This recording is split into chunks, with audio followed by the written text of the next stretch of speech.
Hey guys, in today's video, I'll be showing you how I made this Jon Stewart's Green Lantern fan art. So if you're interested in seeing how I do this, stick around to the end of the video.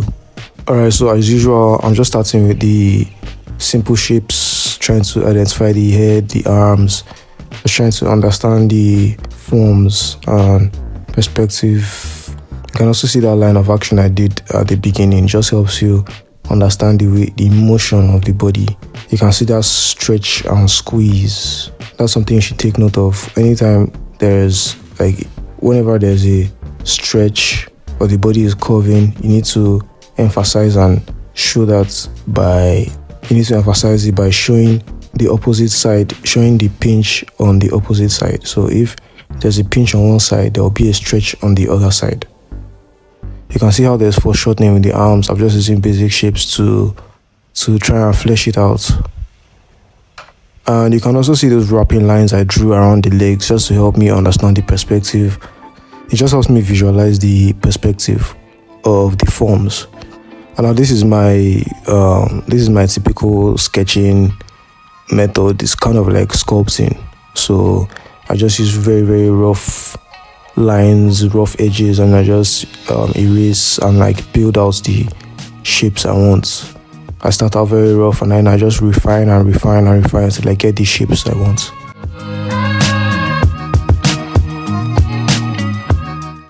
Okay, so I'm done with the rough sketch and now I'm going to be doing a more refined sketch above that. That initial sketch is just to help me understand the pose. It's kind of like the gesture, right? It's like a more detailed gesture drawing. So that just helps me understand the pose, how the body is twisting, foreshortening and everything. And then this is just a cleaner sketch layer that I'll be adding more detail. You can see I've started to flesh out the nose, the mouth, the eyes and everything.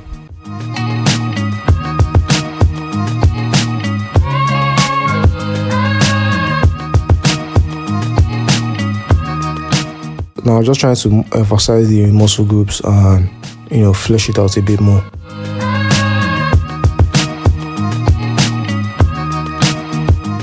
And then over that, I'm still doing a cleaner sketch above everything else. Now this is where all the more detailed, this is my final sketch layer. And now I'm going to add all the features of his costume because I already have the anatomy down, the foreshortening and everything. So now all that's left are the details on his suits.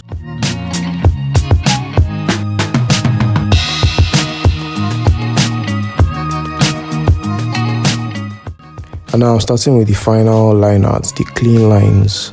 Now I have all my details ready just to clean up everything.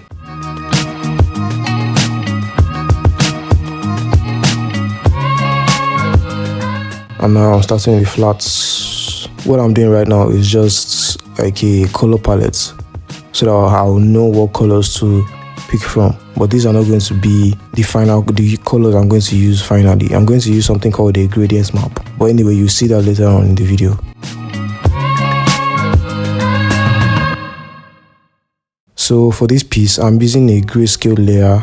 Now I'm just starting to build out the forms with the airbrush. I just select the entire head and then the cranium that's like a circle. I just use the airbrush to add in some lights. And then I go in and pick the smaller forms and then render those out. So you start from the bigger forms and then go in and pick the individual features like the nose, the eyes, even the chin. You just make a selection and then use the airbrush to add in some of that lights.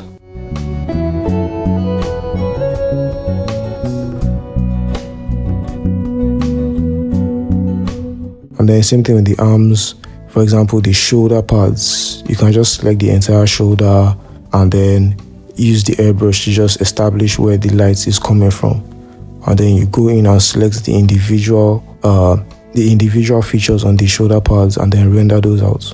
And I'm also selecting areas that are going to be in shadow with the lasso tool and then using the airbrush to darken those areas a bit.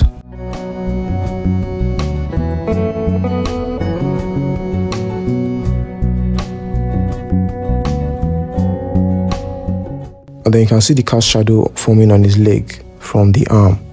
These are things you just want to look out for, because the direction of the light is like the top right, coming from the top right corner. So you have to bear in mind all the forms that are going to make a cast shadow on other parts of his body. So like you can see under his chin there's a cast shadow, under his left arm there's a cast shadow as well. I'm also just selecting the individual muscle groups and then using the airbrush to add in some of the lights. So, but first of all, you want to pick the entire form, the entire leg, and then render it out as if it was like a simple cylinder without any contours. And then after doing that, you just go in and select all the individual contours, in this case the muscle groups, and then render them out as if they were like, you know, individual forms or cylinders as well.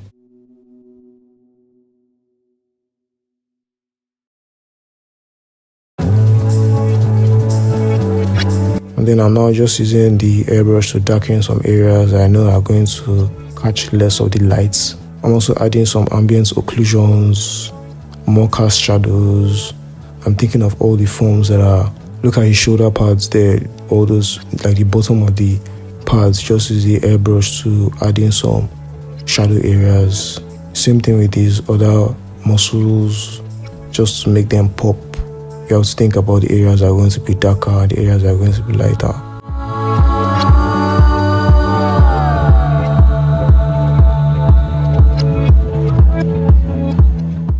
And now I've started using the gradient map.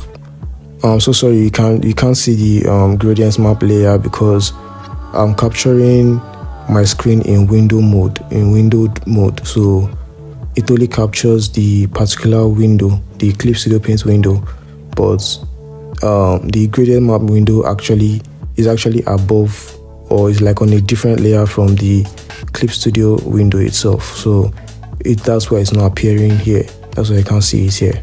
Okay, so what the gradient map does is that it just allows you adjust the color of whatever it is you're rendering based on the value. So for example, if I slide a particular node to the white value, I can then select a color to assign to that value. So it's like it gives you a lot of control over, you know, the kind of textures you want to render. For example, if I want the deep bright areas on any particular part of his suit to look even brighter, I can do that using the gradient map. It just gives you a bit more flexibility. So you can have, let's say on the face, you can have some reds, purples, oranges based on the value. So it's just more flexible. So you can see the brighter areas of his face can have a particular color, while the darker areas will have a different color entirely. So it's just a flexible way for you to render out your image. And then this method is very good for rendering materials, because you can easily make some areas look more matte like, or more shiny, or more metallic, simply by making the brighter values even brighter using the gradients map, or your more matte surfaces, you can make them a bit darker, so it's like they're not as shiny.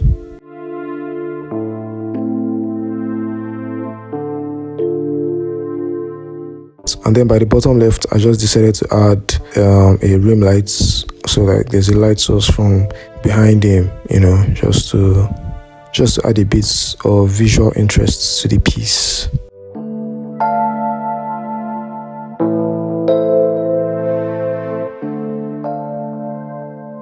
Now I'm just using some screen tones to add in extra details on the highlights, and, you know, just to add some texture to it. So yeah, that's it for this video. If you enjoyed watching me do this, so consider liking and subscribing for more. Till next time.